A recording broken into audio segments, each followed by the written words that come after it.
Assalamualaikum warahmatullahi wabarakatuh. Alhamdulillah kita bertemu kembali seperti biasa ya, kita berbincang-bincang ringan tentunya insya Allah mencari keridhaan Allah untuk memudahkan dalam ikhtiar kita, khususnya masalah hutang piutang yang berkaitan dengan rentenir ya. Semoga teman-teman saya selalu, semoga terjalan dengan Allah Subhanahu wa taala. Sore hari ini seperti biasa, perjalanan pulang menemani menit-menit panjang ke depan. Kita akan mencoba berdiskusi ya. Apa berdiskusi ya? Kita berbincang ya. Kali ini saya akan mencoba membagikan salah satu cerita dari saudara kita yang dari Bandung ya.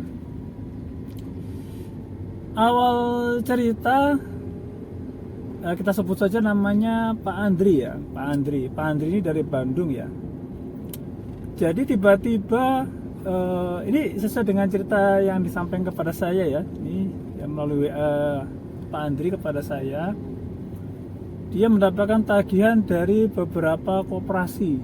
Nah, koperasi ya, koperasi. Tentu saja sebagai seorang suami ya, kok tiba-tiba ada tagihan, tentu akan bertanya-tanya, ini tagihan apa ini? Tiba-tiba begitu banyak ya, lebih dari satu tagihan. Dan semuanya mengatasnamakan istrinya. Ya.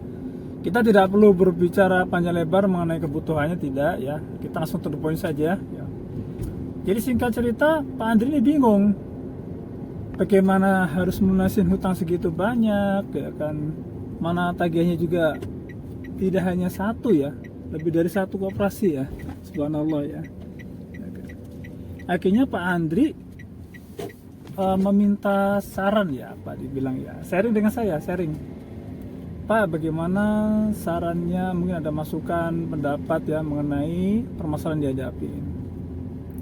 Nah kemudian Pak Andri saya sarankan ya, saya sampaikan untuk menghadapi koperasi ilegal ya. Ini kenapa saya bilang ilegal? Nah ini topik yang menarik ya. Ini hal yang menarik yang harus dipahami ya. Tatkala kita berhadapan dengan suatu penagihan hutang yang mengatasnamakan koperasi, perlu untuk diketahui unit simpan pinjam ya, unit peminjaman uang di koperasi itu diperuntukkan hanya untuk yang terdaftar sebagai anggota koperasi ya. Jadi kalau tidak terdaftar sebagai anggota koperasi, kemudian tiba-tiba kok bisa dengan mudahnya mendapatkan pinjaman, waspadai ya. Itu patut diwaspadai bahwa itu adalah termasuk koperasi ilegal ya. Jadi cirinya itu, saya bukan anggota koperasi, misalkan koperasi A ya, saya bukan anggota koperasi A, tapi saya bisa menggunakan fasilitas atau jasa peminjaman di situ. Wah itu berbahaya sekali, apalagi dengan iming-iming ya, keringanan bunga lah dan sebagainya, kemudahan, bahkan limit kredit yang besar. Nah itu harus diwaspadai, hati-hati sekali ya kan. Nah dari sini Pak Andri tadi yang dari Bandung, ada dua hal yang saya sarankan kepada dia ya.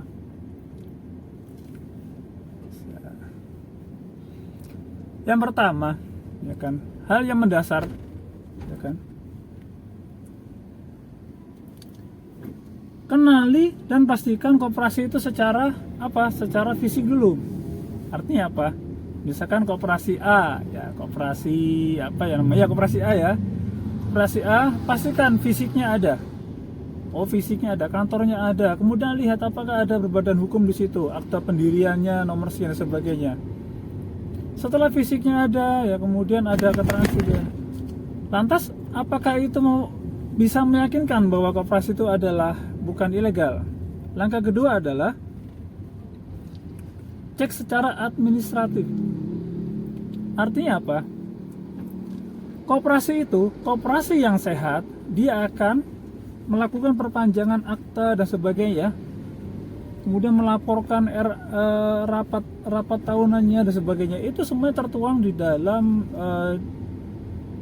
situs Departemen Perkoperasian ya, Depko ya, saya lupa. Ya, ada linknya, saya sertakan ya. Jadi di samping kita mengecek secara fisik, kita juga harus memastikan koperasi itu secara administratif, apakah tertib administratif atau tidak. Dari dua hal tersebut, ya, dari dua hal tersebut, maka bisa kita simpulkan sementara waktu, ya kan, bahwa koperasi itu apakah legal atau ilegal. Apabila kita bukan anggota koperasi, kita dapat pinjaman, kemudian setelah kita cek di Depgo itu, ya, Depgo Go ID, ternyata tidak terbaca nama koperasi itu, patut diwaspadai itu adalah ilegal. Langkah selanjutnya apa? Seandainya, ya kan, kita memang takut, ya, khawatir ingin berkomunikasi dengan mereka akan terjadi apa-apa, maka bisa kita laporkan, ya, ke link site yang di bawah ini, ya. Jadi bisa dilaporkan ke situ, aduan tentang apa? Tentunya tadi saya bilang ada buktinya, bukti perikatannya dengan koperasi legal itu, ya.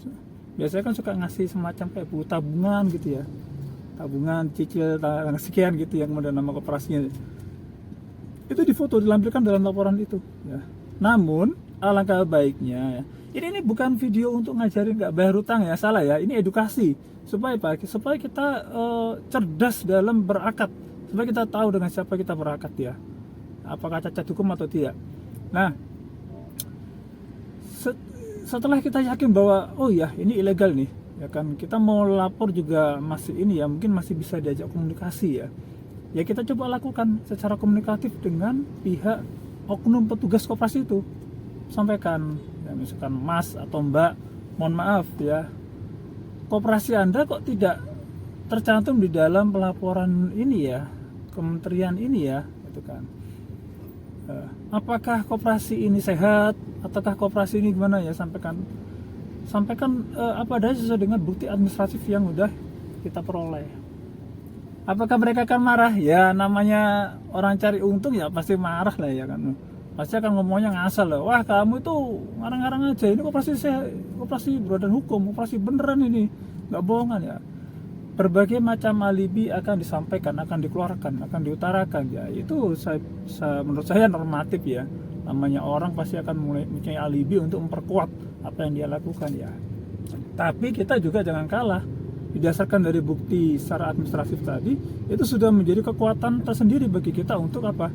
Untuk nego, ya. Jadi untuk nego keringanan, bukan untuk bayar utang, ya. Tapi syukur-syukur nih, ya, dalam kasusnya Pak Andri ini alhamdulillah bahkan bisa membayar pokok, dan sisa utangnya itu udah dilunaskan oleh mereka. Dianggap lunas, sudah nggak ada utang. Masya Allah, ya. Ya. Jadi bukan di sini, mohon maaf, ya, ini bukan saya ini, ya, tidak, ini semua seizin Allah.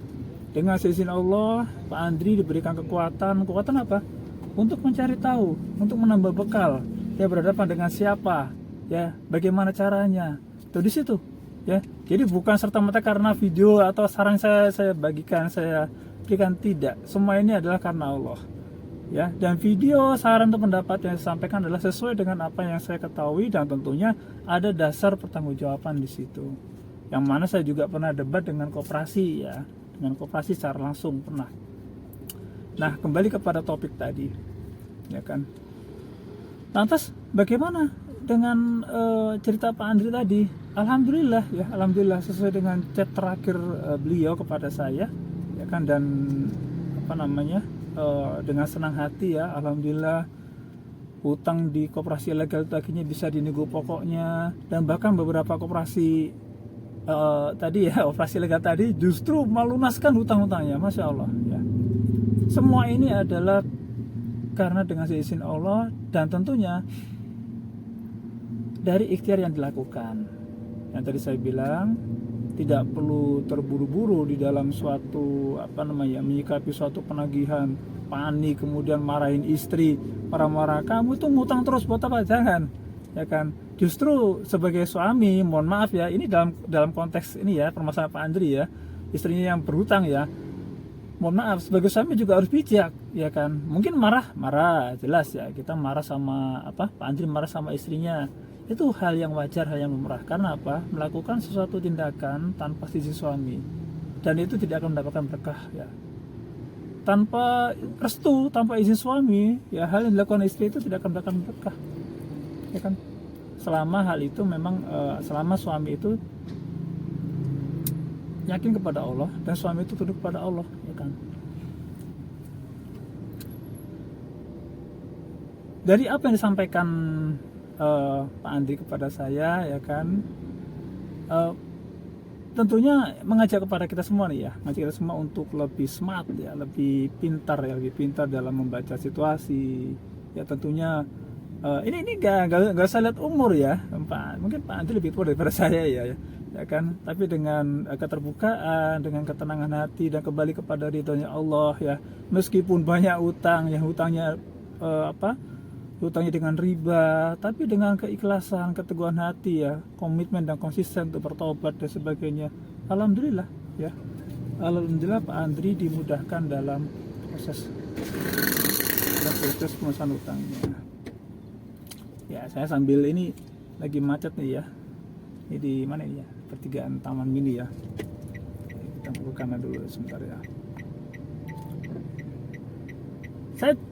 Saya juga dikirimin videonya ya, bagaimana salah satu dari oknum koperasi itu ya kan menyampaikan pelunasannya, ya menyampaikan lunas gitu ya, dan kemudian menyampaikan keringanan di dalam penyelesaian hutang yang ada ya.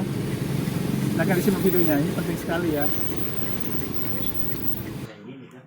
Nah, waktu ayeuna detik ayeuna ieu sametan teteh tos lunas Ya. ka pihak kantor Abi. Oke, siap. Abi ngucapkeun terima kasih ke si AA gitu selaku kepala keluarga itu gimana terus mempertanggungjawabkan gitu. Nah, Turun nya. ya, nuhun, lunasnya. Ya, masih. Lalu lintasnya ramai sekali ya sore hari ini. Harus hati-hati, tetap waspada dalam kendara. Ya, boleh membuat konten tapi tetap ya keselamatan nomor satu. Dengan menjaga diri kita sendiri, insya Allah akan bisa menjaga orang lain. Ya, oke ya, kembali kepada permasalahan ya.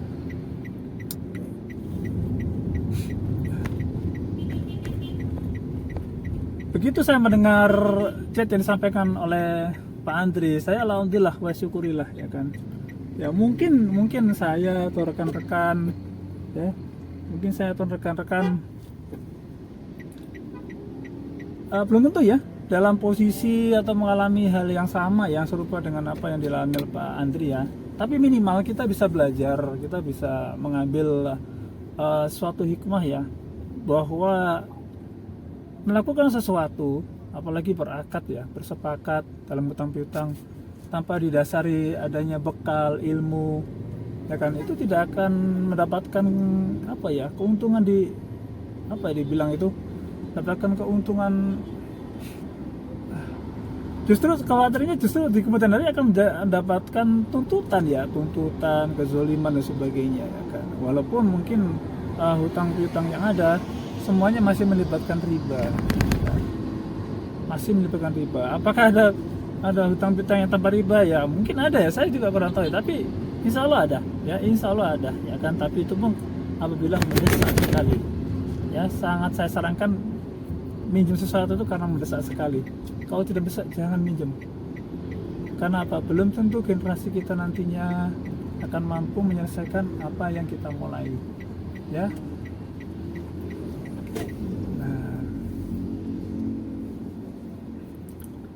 Oke ya.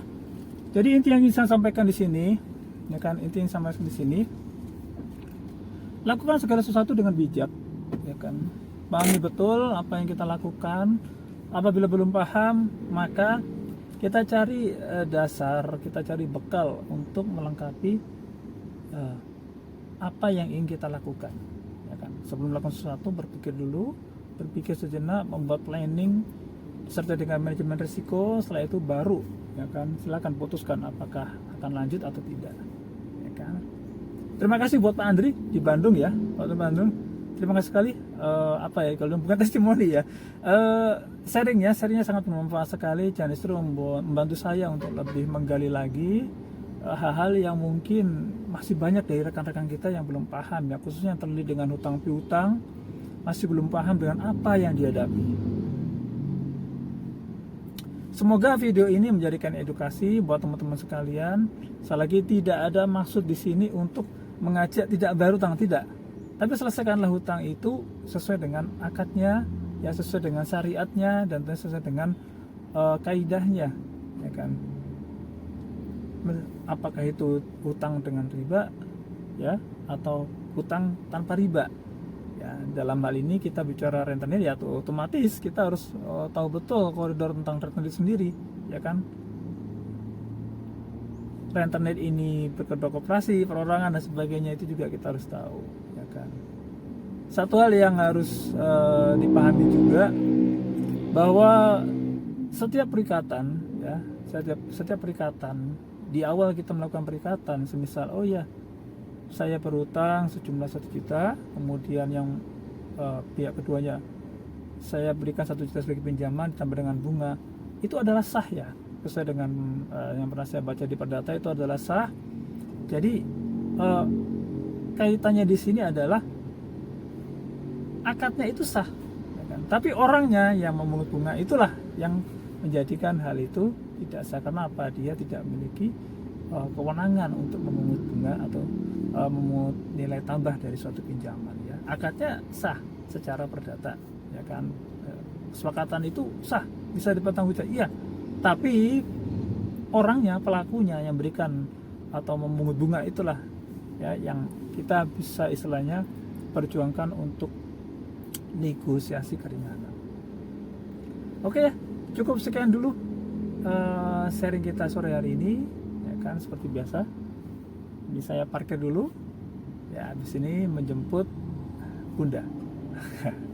Ya, mohon doanya supaya semuanya teman-teman kita ini bisa terlepas dari apa yang namanya rentenir, dan tentunya akan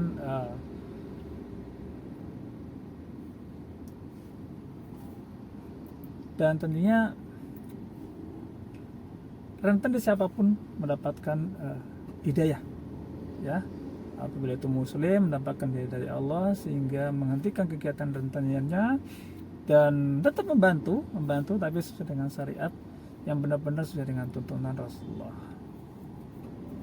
Akhirul salam, sehat selalu buat teman-teman, ya kan. Insya Allah nanti video-video berikutnya kita akan mencoba membahas somasi yang diberikan oleh rentenir, ya kan. Apakah rentenir itu boleh memberikan somasi dan sebagainya. Nah, insya Allah kita akan coba kupas, ya, sharing-sharing ringan saja, ya kan, sambil menemani menit-menit saya pulang kantor. Oke? Semoga sehat selalu dan insya Allah, ya kan, semoga Allah mempertemukan kita kembali. Mohon maaf apabila ada salah-salah kata. Akhirnya salam, wassalamualaikum warahmatullahi wabarakatuh. Salam sehat selalu, tetap bahagia, ya.